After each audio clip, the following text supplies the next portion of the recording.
My name is Victoria, and today was supposed to be the happiest day of my life.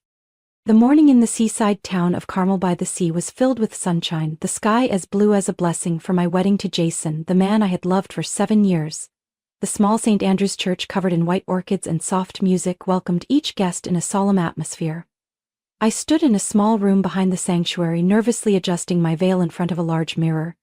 Natalie, my best friend from college, was carefully smoothing out the last wrinkles on my wedding dress. "You look like a real princess," Natalie smiled, her eyes sparkling with joy. I pressed my lips together in a smile, my heart pounding with excitement and nerves. 7 years of love, 7 years of waiting, and finally, this moment had come. I closed my eyes, inhaled the sweet scent of flowers deeply, trying to memorize every second. Suddenly, a commotion rose from the front of the church, shattering the dreamlike atmosphere. Natalie and I exchanged a look before she quickly ran out to see what was happening. Just seconds later she came back, her face pale. "Victoria," Natalie whispered, her voice tight with tension. "It's her." Before I could ask, the door burst open. Mrs. Helen, Jason's mother, stormed in, her face flushed with rage. In her hand was a crumpled handkerchief, clenched as if she could crush the world itself. "Mrs. Helen, what?" I stammered, but she didn't let me finish. "Thief!" she screamed, pointing directly at me in front of Natalie and my father, who was about to walk me down the aisle. "You stole my sapphire ring, the McAllister family heirloom." I froze. The room felt like it turned to ice in that instant. Murmurs began to ripple from outside as curious guests gathered around the wide-open door. I don't understand," I stuttered, my voice breaking from shock. "I've never even seen that ring." "Don't pretend," Helen hissed, her eyes blazing. "I left it in the dressing room this morning and now it's gone. You were the only one who went in there." I turned to my father. He gripped my shoulders tightly, his eyes full of worry and helplessness. Natalie whispered urgently to the wedding coordinator, trying to calm the buzzing crowd.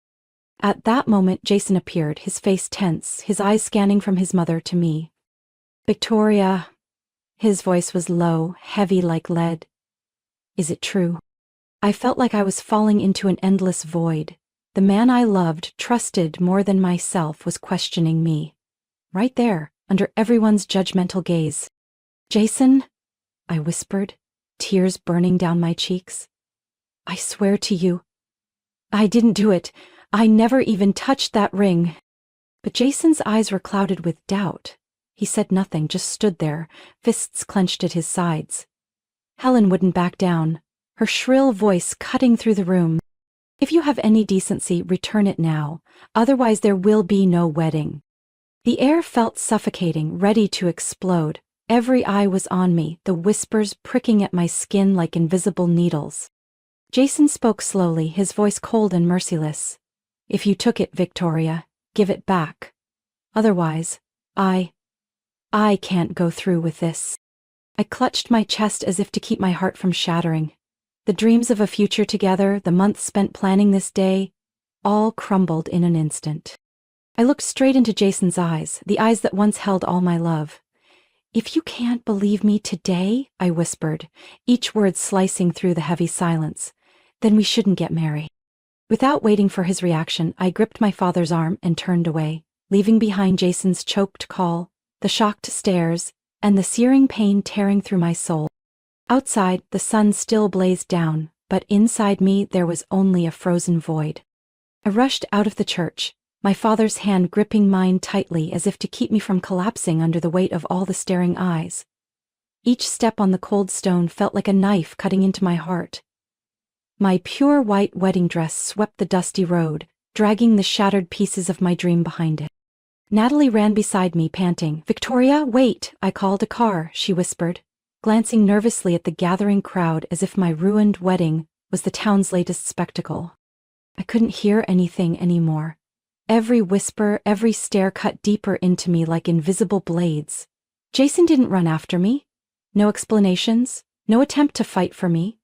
At the moment I needed him most, he chose silence.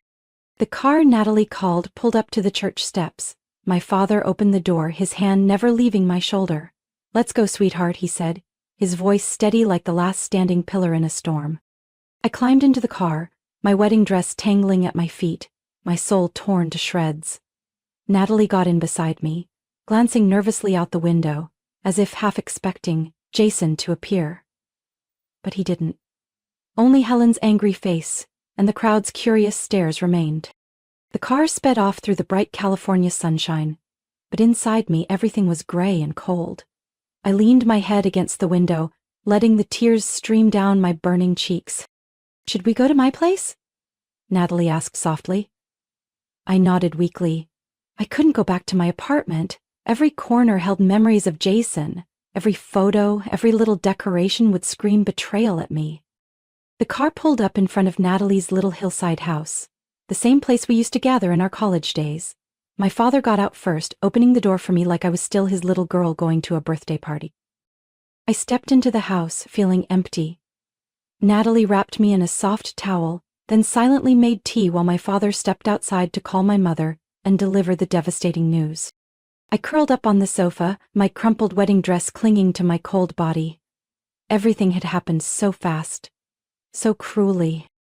An hour ago, I had been a bride about to walk down the aisle, hand in hand with the man I trusted most. Now, I was left with trembling hands and a shattered heart. Natalie sat down next to me, silently handing me a cup of hot tea. I clutched it like a lifeline, letting the warmth seep into my skin, reminding me I was still here, even if my world had collapsed. "I'm so sorry, Vic," she whispered, her eyes red. "I know you would never do something like that." I let out a dry laugh, echoing through the quiet room. "It doesn't matter anymore, does it?" I said, my voice sounding like it belonged to someone else. The one who needed to believe in me the most didn't. Outside the window the sunlight sparkled over the distant water, but to me everything was just a cold, empty void. I took a sip of tea, the bitter taste spreading across my tongue, a harsh reminder that some wounds couldn't be washed away by a single night of tears. The phone rang, making me jump. Natalie looked at the screen, then turned to me. "It's Jason," she said cautiously. I froze. Part of me wanted to grab the phone, scream at him, demand why he would believe a lie over me, but another part, the tired, wounded part, just wanted to let it go. "Don't answer," I said hoarsely, shaking my head. "I don't want to hear any excuses." Natalie silenced the phone and placed it face down on the table. The air in the room was heavy, like it was about to shatter. I sat there in my torn wedding dress, bathed in slanted beams of light coming through the window, and I knew that from this moment on, everything had changed. No more Jason. No more fairy tale dreams. We sat in the corner of a small seaside cafe, the warm dim light unable to soothe the storm raging inside me. Natalie sat across from me, squeezing my hand now and then as if to remind me I wasn't alone.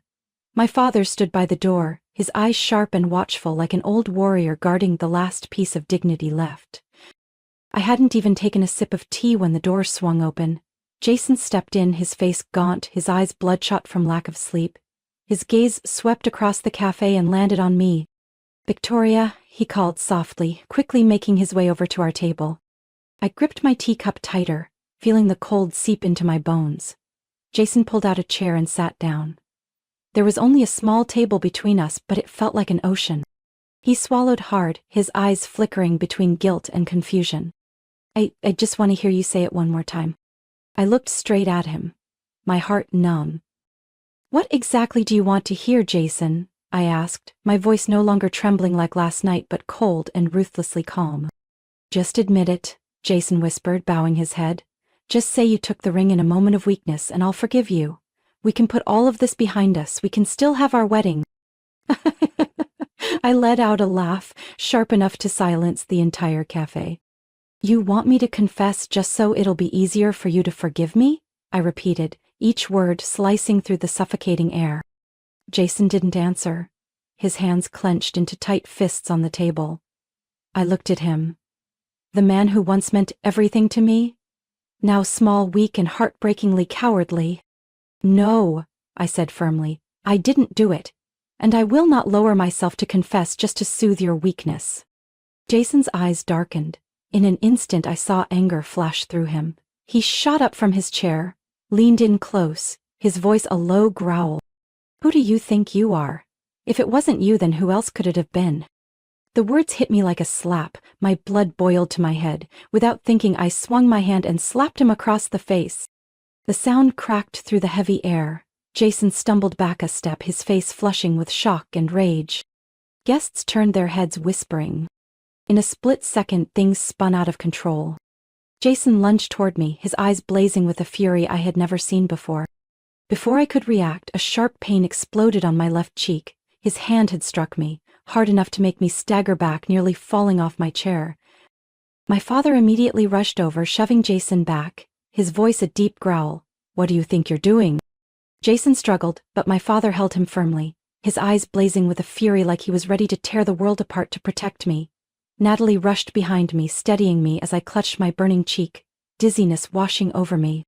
The cafe manager hurried over, loudly ordering Jason to leave. A few customers stood up, pointing and whispering, their faces filled with shock as if they had just witnessed a disaster unfold before their eyes. Jason shook off my father's hand, his face falling, but it was too late. No one wanted to hear any excuses anymore. I stood up, tasting salt at the corner of my lips. Under the soft yellow lights, I saw the burning redness on my cheek. Natalie gently grabbed my shoulder and whispered, "Let's go, Victoria." I nodded without hesitation. We walked out, my father staying close by, a strong shield between me and the curious stares. I didn't look back. I didn't need to know whether Jason was standing there looking regretful or cold, because from the moment his hand struck me, everything was over. Outside, the ocean winds whipped my silk scarf from my shoulders. I pulled it tighter, trying to hide the redness on my cheek. But I couldn't hide the deeper pain eating away inside me. Natalie gently took my arm. "Want me to call the police?" she asked. I looked at her, then at my father. Both were waiting, giving me the power to decide. I took a deep breath. "No," I said quietly, "not now. I just want to go home." My father nodded and flagged down a nearby taxi. As the car sped away, leaving the little cafe and the fresh scars behind, I made a promise to myself. This would not define my life. I sat silently in the living room at Natalie's house, the soft yellow lamp casting a blurry glow on the cream-colored walls. The cold compress Natalie had given me had long since lost its chill, but the throbbing pain on my cheek remained, a constant, unerasable reminder. Outside, the ocean winds howled louder, the crashing waves sounding like they were pounding against the raw wounds inside me. I pulled the thick blanket tighter around myself, my eyes dry but my heart completely worn out. I had cried all the way home. Cried until there was nothing left. Now only a heavy emptiness pressed against my chest. Natalie sat nearby, holding an open book she wasn't really reading, just staying close so I wouldn't feel alone during this endless night. I closed my eyes, letting the memories flood back. Jason, his accusing eyes, the slap, the betrayal. It all played on a loop like a broken film I couldn't shut off. A part of me still couldn't believe it had really happened. That my 7-year love story had ended so cruelly. It was 3 a.m. when I finally drifted off into a restless sleep full of shattered dreams. I dreamt of standing alone in a deserted church, wearing my torn wedding dress, calling out, but no one ever came back. When I woke up, the faint morning light was seeping through the curtains. My head felt heavy as lead, my body aching like after a brutal battle. I stepped out into the kitchen and saw Natalie preparing breakfast, her face still etched with worry. "Good morning," she said softly, her voice as fragile as glass. I tried to smile back, a pale, unfamiliar smile. I sat at the table, mindlessly spinning the glass of orange juice in my hands. My phone lay silently on the table. I knew I'd have to face it eventually. I picked it up and turned it on, and immediately the screen lit up with countless missed calls and messages. Jason's name was right at the top, cutting a fresh wound across my heart. I took a deep breath and opened the message. "Jason, I'm sorry. Please give me a chance to explain. I shouldn't have done that. I was wrong. Please, Victoria." Another message followed immediately. "Jason, I'll wait. As long as it takes. Just hear me out once." I clutched the phone, the old pain flaring up again. For a brief second, the soft-hearted part of me almost wanted to believe him, to go back to before everything broke apart. But reason pulled me back just in time. I remembered Jason's eyes when he doubted me, when he pushed me to confess to something I never did. And most of all, I remembered the slap. Not just to my face, but to everything we had built. "Are you okay?" Natalie asked, her eyes filled with worry. I set the phone down, as if it were something filthy I didn't want to touch again. "I'm okay," I said, my voice raspy but firm. "And I'm not going back." Natalie nodded gently, like a heavy weight had lifted off her chest.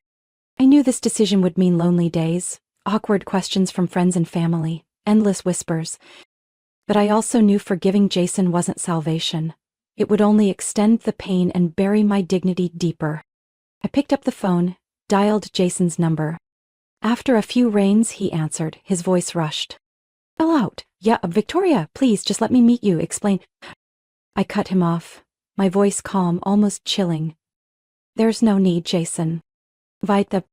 Jason, I interrupted, clearer this time, each word carving the space between us. "There will be no second chances. Not now, not ever." I hung up before he could say anything else. A wave of relief washed over me, though my hands were still trembling. I turned to Natalie.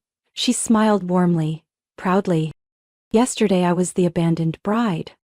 But today, I am the woman who chose herself.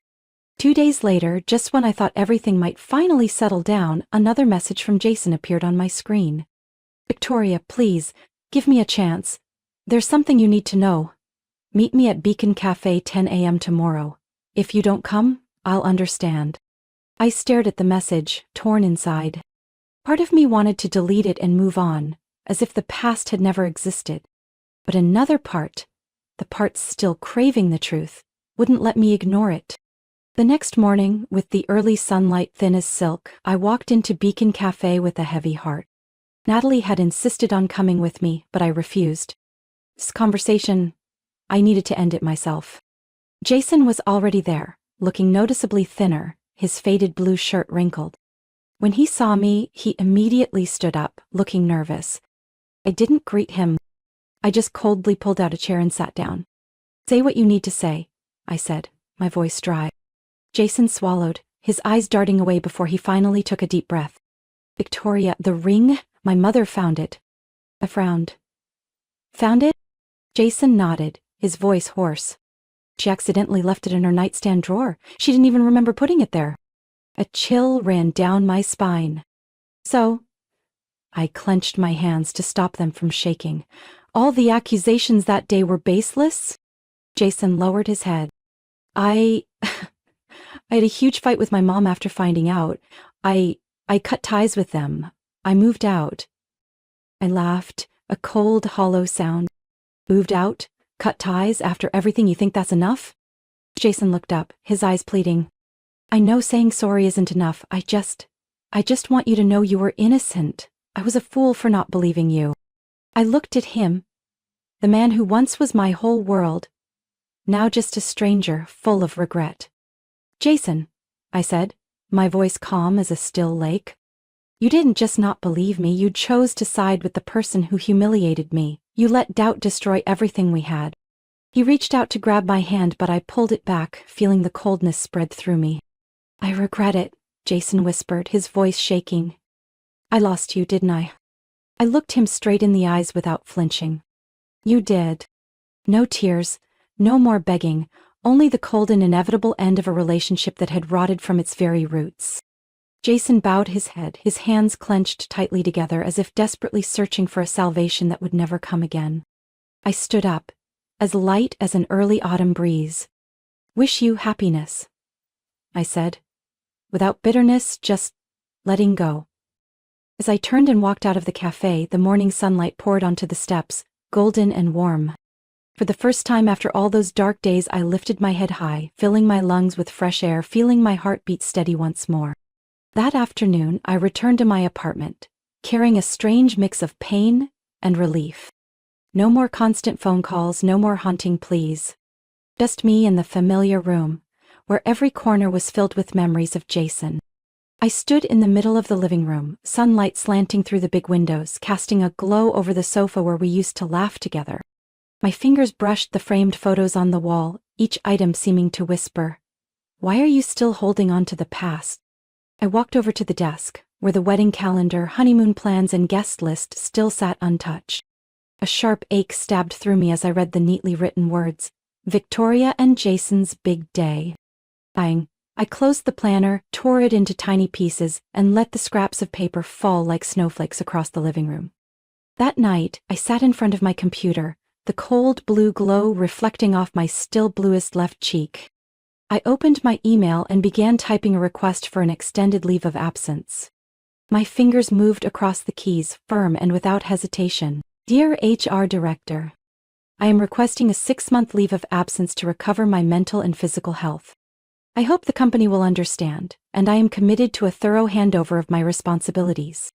Sincerely, Victoria Hart. I hit send. A complete, pure silence wrapped around me afterward. There was nothing tying me to my old life anymore. I sat there letting myself feel the emptiness. Then, suddenly, an image flashed in my mind, a pristine beach, emerald waters, palm trees swaying gently in the breeze. Wasn't sure where the memory came from, maybe a postcard someone had once sent me. Seychelles. The name sounded like a soft invitation from another world. I opened my browser and searched for images of Seychelles. Each photo lit a quiet fire inside me. Endless blue skies, stretches of white sand, winding paths through untouched forests. Without overthinking it, I booked a flight. One way. No return date. The next morning, after my leave request was approved, I started packing. I didn't need much. Just a few comfortable clothes, a blank journal, and an old camera I had never really gotten the chance to use properly. Natalie came over to help me pack. When she saw the e-ticket on the kitchen counter, her eyes widened. Are you sure about this, Victoria? I nodded, a real smile, the first in weeks, appearing on my lips. I've never been more sure. Natalie hugged me tightly, squeezing a little harder, as if trying to pass her strength into me. I'm proud of you, she whispered. The night before my flight, I stood alone on the balcony, a cup of warm mint tea in hand. The city lights twinkled below, life moving on as always, while I was preparing to step into a brand new chapter.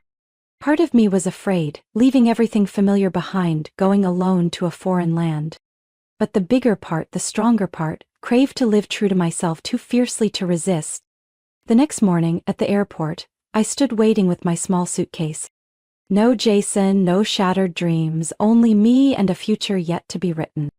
As the plane lifted off, I looked out the window, watching the small city fade into a misty blur. I closed my eyes and whispered a promise to myself.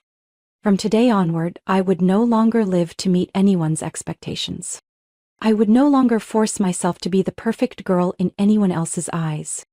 The plane touched down at Seychelles International Airport under the brilliant light of a late afternoon sun. As I stepped out of the terminal, warm ocean breezes caressed my face, carrying the scent of salt and tropical flowers. Everything felt foreign, free, and that was exactly why I felt alive. I rented a small bungalow nestled among the palms on Mahe Island, far from the crowded tourist areas. Every morning I woke to the rhythm of waves and birdsong in the dense trees, as if nature itself was trying to gently heal the aching wounds in my heart. In those first few days, I wandered endlessly along stretches of white sand, letting my bare feet sink into the velvet soft beach. I carried the old camera, a birthday gift from my mother, and began capturing everything that caught my eye. Tiny crabs darting into the sand, emerald waves crashing against the rocks, sunsets setting the sky ablaze. One afternoon, as I sat on the beach trying to capture the moment the sun sank into the sea, I met Luke. He was focused on adjusting the lens of a professional camera, trying to catch the tiniest movement of the waves. Seeing me struggling with my old camera, Luke smiled warmly and walked over. Your focus is a little off, he said, with a thick American accent, his eyes sparkling with friendliness. I blushed, a bit embarrassed by his blunt honesty, but I couldn't help laughing at the sincerity in his gaze. Luke sat down next to me, patiently showing me how to adjust the lens, how to catch the light naturally. From that chance meeting, we grew close. Luke, about 5 years older than me, was a freelance photographer who spent most of his life traveling the world, capturing vibrant memories through his photos. He told me stories about trekking across Patagonia, sleeping in tents in the Sahara Desert, and exploring remote parts of South Asia. Listening to him, I saw a world far bigger than my own pain, where personal heartbreak seemed so small compared to the grandeur of nature. With Luke, I learned to see the world through a new lens, not one of hurt, but one focused on simple, honest details. We spent hours on the beach, in colorful local markets, or wandering through tiny villages few tourists ever found. Luke patiently taught me how to catch a fleeting moment, how to listen to the silent stories hidden in each smile, each glance. One night, while we sat on a boat deck staring up at the stars, half-finished coconut drinks beside us, Luke turned to me, his expression thoughtful. "Victoria," he said, "have you ever thought about making photography something bigger? A real journey, not just a hobby?" I laughed, shaking my head. I never thought I was good enough for something big. Luke smiled, his blue eyes steady with certainty. "You have an eye for it. Something you can't teach. Technique can be learned. But feeling? That's a gift." Those words planted a small, steady flame inside me. A week later, while we were editing photos at a small seaside cafe, Luke suddenly made a suggestion. "I have a friend running a dive center in southern Thailand. He's looking for someone to handle communications and capture activities through photos. Would you want to give it a try?" I froze. The idea of moving to a new country, taking on an entirely new job, working in an unpredictable environment, it all sounded like a crazy adventure the old Victoria would have never even dared to imagine. But now, after everything I had been through, I knew I wasn't that scared girl anymore. I looked at Luke, his patient eyes offering not pressure but a door. I pressed my lips together, my heart pounding in my chest. "I'll need a night to think about it," I whispered. Luke simply nodded, smiling. "Whatever you choose, I believe you'll find your own path." That night I sat alone on the bungalow's balcony, under a sky scattered with diamond-like stars. The ocean breeze whispered through the palm trees, soft and full of promise. And I knew a new chapter was waiting ahead. A month later I landed at Phuket Airport under the bright blue skies of southern Thailand. The unfamiliar scent of tropical air, the lively chatter, and the colorful stalls made me feel like I had stepped into an entirely new world. Mark, the friend Luke had mentioned, greeted me right at the exit.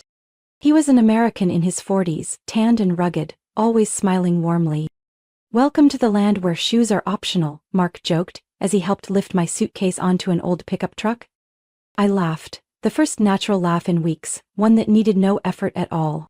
We drove to the dive center, a small building by Katanoi Beach, hidden among lush coconut trees. The sea gently lapped the golden sand just a few steps away. My room was simple: a bamboo bed, a small desk by the window, and a ceiling fan humming overhead. But when I flung the window open and let the ocean breeze rush in, I knew I didn't need anything more. My work began the very next day. In the mornings I managed dive registrations, checked emails, and replied to customer messages. In the afternoons I followed the dive groups out to sea, carrying my camera to capture magical moments beneath the ocean's surface. At first I was clumsy. The waves were stronger than I expected, and the sun here was so fierce that just one missed application of sunscreen left me red as a lobster. But Mark and the dive center team were patient, encouraging me every step of the way. I got used to waking up with the sunrise, walking barefoot across the wet sand to the sea, breathing in the salty air. I grew familiar with mixing English and a few broken Thai words learned from local colleagues. And more than anything, I got used to the feeling of truly living, without the shadow of the past weighing me down. The camera became my closest companion. I captured everything: divers waving beneath the deep blue water, colorful schools of fish gliding over coral reefs, the bright faces of tourists touching the ocean floor for the first time. I started posting the photos on the dive center's website and social media accounts. Tour bookings soared, and Mark praised me at every team meeting. "Victoria, you're breathing life into this place," he once said, his eyes full of trust. Day by day, week by week, I felt like an essential part of this place. No one cared who I used to be or what I had gone through. They only saw who I was now, a girl trying her best every day to start anew. One night, After finishing a night dive shoot, I sat alone on the dive center steps, watching the moonlight dance across the calm sea. I opened my phone and reread emails from my old company, reminding me about the deadline to return after my leave. I quietly read them all, then turned off my phone and left it resting silently on my lap. I knew I had a choice to make. And surprisingly, I had no hesitation anymore. I didn't want to go back. No more cold office rooms, no more dull meetings, no more pitying looks I would have to endure, no more familiar streets reminding me of broken dreams. Here I had found a different part of myself, where every day began with the sound of waves and ended with a blazing sunset at the horizon.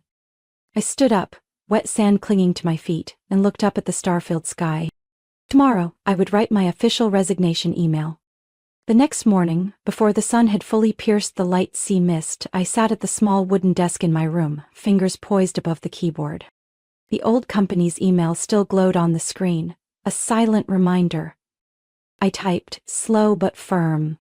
Dear management, I am officially notifying you that I will not be returning to work after my leave. Thank you for the previous opportunities. I have now found a new direction for my life.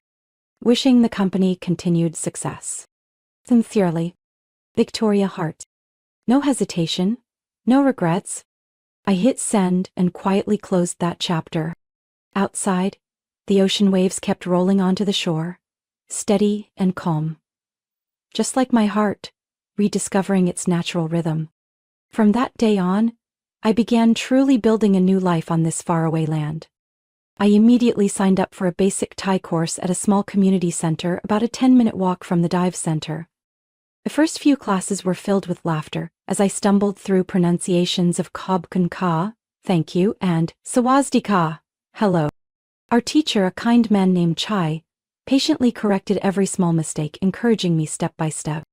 At first, Thai sounded like a maze of strange tones. But little by little, I began to hear its soft rhythm, to see the warmth in the way the locals smiled and spoke. During the day, I continued my work at the dive center, checking tour schedules, assisting guests, and of course, taking photos. At night, I buried myself in books, practicing simple sentences so I could speak directly to the local people in their own language. Photography, once a small hobby, grew into a deep passion.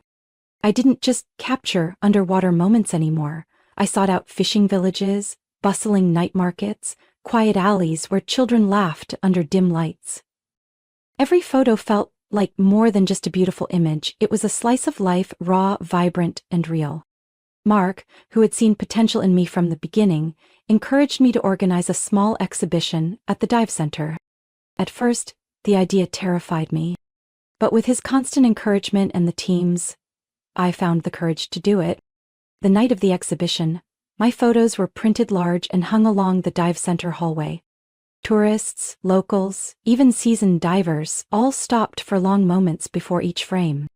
An Australian tourist looked at me with a bright smile. "You've really captured the soul of this place," he said. Those words made my throat tighten. No glamorous titles needed. No shiny certificates. Just that simple, heartfelt compliment was enough to let me know I was on the right path. Gradually, I realized true peace didn't come from running away from old memories. It came from facing them, overcoming them, and rebuilding myself from the smallest things. Here, I lived slower, deeper. I learned to smile at strangers at the market, to be patient while diving all morning for just one perfect shot, to feel grateful for each sunrise, each sunset I witnessed. One night, sitting by the beach under the faint moonlight, I realized I no longer hurt when I thought about the past. Jason, Paris, the old days, they were just finished chapters, quietly resting on the shelf. I had moved far beyond what once broke me.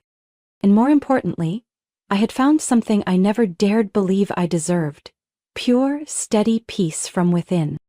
One dry seasoned afternoon, as the sunset painted the Katanoi sky purple, I sat on the wooden steps outside the dive center, my camera resting lightly on my lap. The breeze carried the salty scent of the sea, whispering greetings from the land that had embraced me at my most lost.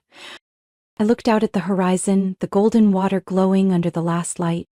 In that moment, I realized I no longer thought of Jason with anger. The painful memories of the ruined wedding, the humiliation, the heartbreak. They were scars now. Sometimes aching, but no longer bleeding. I didn't deny what had happened. I had fallen.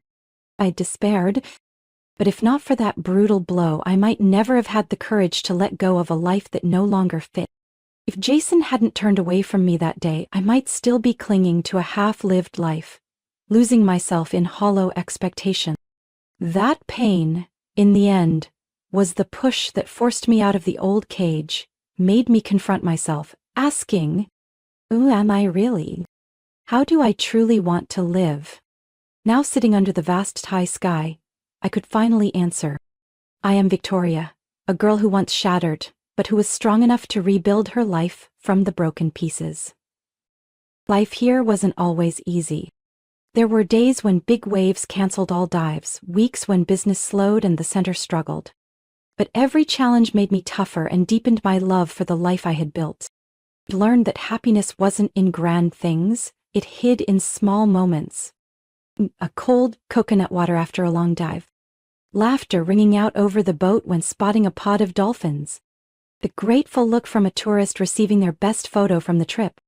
I learned to be thankful for each day I woke up, breathing in the fresh air, doing the work I loved, living truly as myself, without performing for anyone. One day, while teaching a local girl how to hold a camera, I heard my phone chime. This message from Natalie, along with a photo she sent. She was standing in front of her house back in Carmel by the sea, holding a handwritten sign, "We miss you, Vic." I laughed, tears rolling down my cheeks. Not from sadness, but from feeling unconditionally loved, no matter where I was or what life I chose. I texted back, "I miss you too. But I'm happy, truly."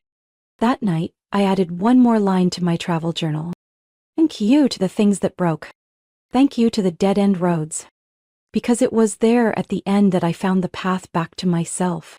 As I closed the journal, I knew the journey ahead would still be long. There would still be storms, moments of doubt. But now, I had enough faith to keep walking, without trembling, without questioning. I lifted my head to the starry night sky. Once again, my heart overflowed with a sense of freedom. Not the kind of freedom that comes from running away, but the freedom to face life head-on. To love it, with all its scars and imperfect beauty. Victoria's story proves that sometimes the losses we think will break us are actually the turning points that lead us back to ourselves. From a betrayed bride to a woman who built a new life in a distant land, she healed through perseverance and self-belief. She didn't just survive, she rediscovered passion, peace, and the pure joy of living. She turned heartbreak into strength and failure into a second chance at life. What do you think about Victoria's inspiring journey? Share your thoughts in the comments. And don't forget to follow the channel for more powerful stories about family life and personal growth.